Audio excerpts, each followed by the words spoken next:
नमस्कार दोस्तों, स्वागत है आपका ज्ञान सर एजुकेशन ऐप में। यूपी ट्रिपल एससी के एग्जाम्स के, वनडे एग्जाम्स के, एसएससी एग्जाम्स के, पुलिस एग्जाम के, रेलवे एग्जाम के फ्री इनिशिएटिव आपको इसी चैनल में मिलते रहेंगे। चैनल को सब्सक्राइब जरूर कर लीजिएगा और वीडियो को लाइक और शेयर जरूर कर लीजिएगा। और हमारे ऐप ज्ञान सर एजुकेशन ऐप को गूगल प्ले स्टोर से आप इंस्टॉल जरूर कर लीजिएगा। इसमें सारे वनडे के एग्जाम्स के कोर्सेज आपको मिलेंगे बहुत ही कम दामों में। तो दोस्तों यूपी ट्रिपल एससी पेट का टॉपिक वाइज हम लोग बढ़िया से डिटेल में पीवाईक्यू देख रहे हैं। जितने भी सिलेबस में टॉपिक मेंशन है उन टॉपिक से कितने सवाल कब कब कैसे कैसे पूछे गए, इन सब को हम देखेंगे, जो पीटी 2025 के एग्ज़ाम में आपकी बहुत हेल्प करेगा। एग्ज़ाम डेट इसकी बहुत ही जल्दी अनाउंस हो सकती है, तो अपनी तैयारी को अच्छे से आप करते रहिए। हमारे ज्ञान सर एजुकेशन ऐप में आप पीटी की संपूर्ण तैयारी कर सकते हैं, जिसमें आपको टेस्ट सीरीज़ भी मिलेगी, पूरे नोट्स मिलेंगे और एक्सक्लूसिव वीडियोस वहीं ऐप में आपको मिल जाएंगे ना। तो इन नंबरों पे भी कांटेक्ट करके आप जानकारी ले सकते हो। और ज्ञान सर एजुकेशन ऐप है, उस पर भी आप तैयारी बढ़िया से अच्छी से कर सकते हो। अच्छा से अच्छा स्कोर आप कर ले जाओगे अगर जितने नोट्स हैं टू द पॉइंट सिलेबस के अनुसार अगर उतना ही पढ़ते हैं जितना हमने दिया है। तो आज का लेक्चर क्वेश्चन नंबर 16 से शुरू होगा कि भारत में स्थित किस हड़प्पा स्थल में हाकरा मृदभांड के भंडार शामिल हैं, जो सिंधु घाटी सभ्यता के शुरुआती चरणों से पहले की बसावट की विशेषताएं। Which Harappan site located in India include deposit of Hakra ware that is typical of settlement dating back before the early phases of Indus Valley civilization। तो इसका सही उत्तर क्या हो जाना चाहिए? तो ये संबंधित है आपका राखी गढ़ी, है ना। राखी गढ़ी से, राखी गढ़ी है कहाँ? हरियाणा में है भाई। कहाँ पे? हरियाणा में है राखी गढ़ी, ठीक है। कालीबंगन राजस्थान, रोपड़ आपका कहाँ हो गया? पंजाब हो गया। धौलावीरा आपका गुजरात हो गया, ठीक है। फिर हम माना जाता है कि गौतम सिद्धार्थ यानी गौतम बुद्ध ने अंतिम अनुभूति के लिए बोध गया जाने से पहले 6 साल तक निम्नलिखित में से किस स्थान पर पवित्रता पूर्वक ध्यान किया था? तो जो गौतम बुद्ध थे इन्होंने कहाँ पे ध्यान करा था? इसका सही उत्तर क्या माना जाएगा? तो ये माना जाएगा आपका दुंगेश्वरी केव। ये कौन सा था? दुंगेश्वरी केव था, ठीक है, जहाँ पे बोध गया जाने से पहले 6 साल तक उन्होंने ध्यान किया था। और ये दुंगेश्वरी केव है कहाँ? ये भी बिहार में ही है, ठीक है, बिहार में है दुंगेश्वरी केव।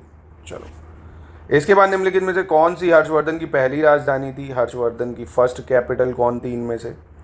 तो फर्स्ट कैपिटल ऑफ हर्षवर्धन थी थानेश्वर। कौन सी थी भैया? थानेश्वर जो थी हर्षवर्धन की पहली राजधानी थी।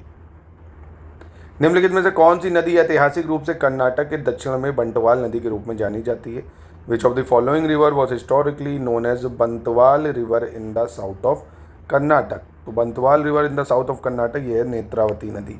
कौन सी नदी? नेत्रावती नदी को जाना जाता है।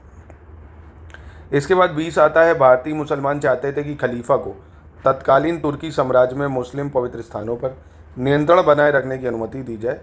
इस साम्राज्य को निम्नलिखित में से किस नाम से भी जाना जाता था? यानी Indian Muslim were keen that the khalifa be allowed to retain control over Muslim and sacred places in the east while Turkish empire. This empire was also known by which of the following name? तो ये कौन सा empire था? इसको बोलते थे हम लोग ऑटोमन एम्पायर। ऑटोमन एम्पायर, ठीक है भाई। आपको पता वर्ल्ड वॉर हुई थी 1914 से 18 में, जब पहली वाली, तो ब्रिटेन जब जीता था, है ना, तो इन्होंने टर्की के जो खलीफा उनको हटाने का निर्णय लिया। तो इसी को लेके यहाँ पे खिलाफत आंदोलन भी गांधी जी ने चालू कर दिया था मुस्लिमों के लिए, हिंदू मुस्लिम यूनिटी बनाने के लिए basically. Gautam Buddha attain enlightenment on the bank of which river? Gautam Buddha को ज्ञान किस नदी के तट पर प्राप्त हुआ था? तो गौतम बुद्ध को ज्ञान की प्राप्ति हुई थी निरंजना नदी के तट पे। कहाँ पे हुई थी? निरंजना नदी के तट पे। इसके बाद कह रहा है which of the following army strength was guerrilla warfare? निम्नलिखित में से किस सेना की ताकत जो है छापामार या गुरिल्ला रणनीति है? तो छापामार या गुरिल्ला रणनीति जो है ये कौन फॉलो करता है? तो ये पिक्चर भी आपने देखी होगी अभी जो आई थी हाल ही में, छावा मराठा लोग नहीं निकल रहे थे अंदर अंदर से जंगलों में छुप छुप के, तो ये गुरिल्ला वॉरफेयर करते थे मराठा। इसके बाद हड़प्पा सभ्यता के दौरान डांसिंग गर्ल जो है इसकी कांस्य प्रतिमा बनाने के लिए किस तकनीकी का इस्तेमाल करा गया है? डांसिंग गर्ल मोहनजोदारो से मिली है, ये भी याद रखना।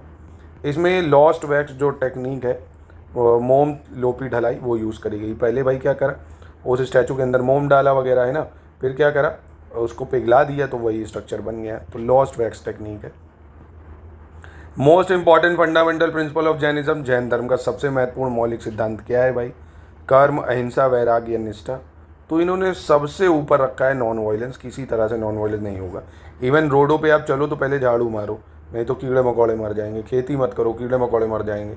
मुंह में अपने मास्क लगा के रहो, नहीं तो माइक्रोब्स मर जाएंगे। तो एक्सेसिव जो है एम्फेसिस दे दिया है इन्होंने नॉन वायलेंस पे। In court of which among the following ruler numerous scholars were adorned as Navratna? किस शासक के दरबार में बहुत से विद्वानों को नवरत्न के रूप में अलंकृत किया गया था? तो नवरत्न जो थे ये किसके शासनकाल में थे? चंद्रगुप्त द्वितीय के शासनकाल में थे। किसमें थे? चंद्रगुप्त द्वितीय। अब इन नवरत्न में अगर नाम आपसे पूछता है तो आपको याद रखना है, जैसे अमार सिम्हा था, है ना, अमार सिम्हा थे। धन्वंतरी, है ना, धन्वंतरी हो गए। शंकु, वराहमिहिर, है ना, ऐसे करके वराहमिहिर, वेतल भट्टा, 9 थे। ठीक है, याद रखना इसको। Which among the following dynasty of Delhi sultanate ruled for the shortest time?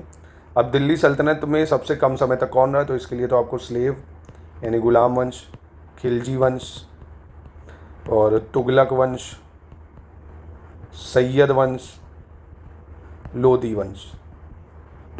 तो मतलब सबसे पहले 1206 से 1290 तक ये रहेंगे, फिर 1290 से 1320 तक रहते हैं आपके खिलजी वंश, फिर 1320 से 1414 तक आता है तुगलक वंश, सैयद वंश 1414 से 1451 तक आता है, और 1451 से 1526 तक आता है लोधी वंश। ठीक है, तो इस हिसाब से आपको याद रखना है, काफ़ी इंपॉर्टेंट है ये, एग्जाम में अक्सर घुमा घुमा के पूछा जाता है। तो सबसे कम समय हो गया इसमें खिलजी वंश। ठीक है, right the name of a port of Harappa. तो हड़प्पा में एक जो बंदरगाह था वो कौन सा था, जिसको पोर्ट मतलब जो पोर्ट सिटी थी, तो वो थी लोथल। कौन सी थी? लोथल। ये है कहाँ लोथल? गुजरात में पोर्ट सिटी थी, है ना, गुजरात में। तो हड़प्पन से सवाल जरूर आता है एक बार। हड़प्पन देखो, हड़प्पा, हड़प्पा, ठीक। दूसरा जैनिज़्म, बुद्धिज़्म, है ना, हड़प्पा, जैनिज़्म, बुद्धिज़्म। और महाजनपद पीरियड जो था, महाजनपद पीरियड, मेडिवल में मुगल और दिल्ली सल्तनत, इनको जरूर कर लेना। चलो, खलीफा की अस्थायी शक्तियों की रक्षा के लिए मार्च कब बॉम्बे में खिलाफत समिति बनाई गई थी? To defend the khalifa temporal power a khilafat committee was formed in Bombay. तो खिलाफत कमेटी को बनाया गया था बम्बई में 1919 को। कब बनाया गया था? 1919 में। राष्ट्रवाद की पहली स्पष्ट अभिव्यक्ति निम्नलिखित में से किस क्रांति के साथ हुई है? First clear expression of nationalism came with which among the following revolution? तो ये आती है किसके द्वारा? फ्रांसीसी क्रांति के द्वारा। ठीक है, फ्रांसीसी क्रांति के द्वारा। इसके बाद जब ईस्ट इंडिया कंपनी की स्थापना हुई तब भारत पर किसका शासन था, कह रहा है। तो जब ईस्ट इंडिया कंपनी की स्थापना हुई वहाँ पे 1600 में, तब किसका शासनकाल था? तो आपको पता है तब भाई मुगल्स थे, है ना, तब तो अकबर था जब बनी वहाँ पे ब्रिटेन में। और जब यहाँ पे 1608 में आएगा कैप्टन विलियम हॉकिंस, तो वो जहांगीर के कोर्ट में आता है, पर पत्र लेके आता है अकबर के लिए, पर अकबर का मृत्यु हो चुकी होती है, जहांगीर राजा होता है तब, है ना, तो मुगल एम्पायर चल रहा था।